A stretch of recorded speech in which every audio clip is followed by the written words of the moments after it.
interview with CNN's Don Lemon. And Greene was assuring Don that he was really okay. Remember that? It was a bit of a strange interview, especially when you consider that Greene is running for the United States Senate, and most people didn't know who he was or where he came from.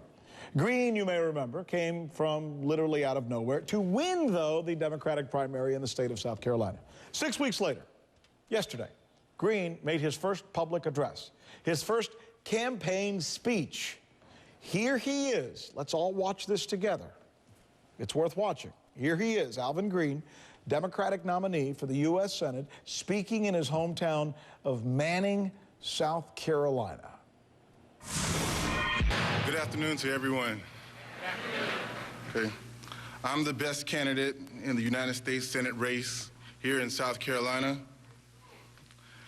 I am also the best candidate for the, I am also the best choice for the Image Award next year.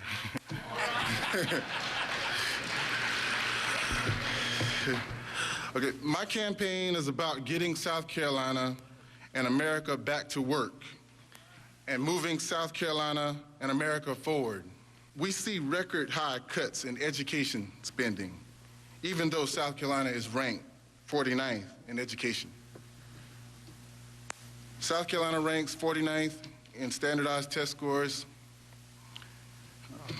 and we have the highest high school dropout rate in the country.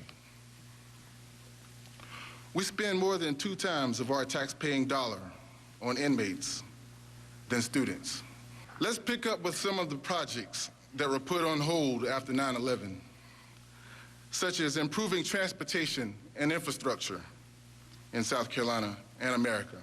We can expand the water and sewer systems into rural communities. Now is the time to implement alternative forms of energy, such as solar, wind, and methane.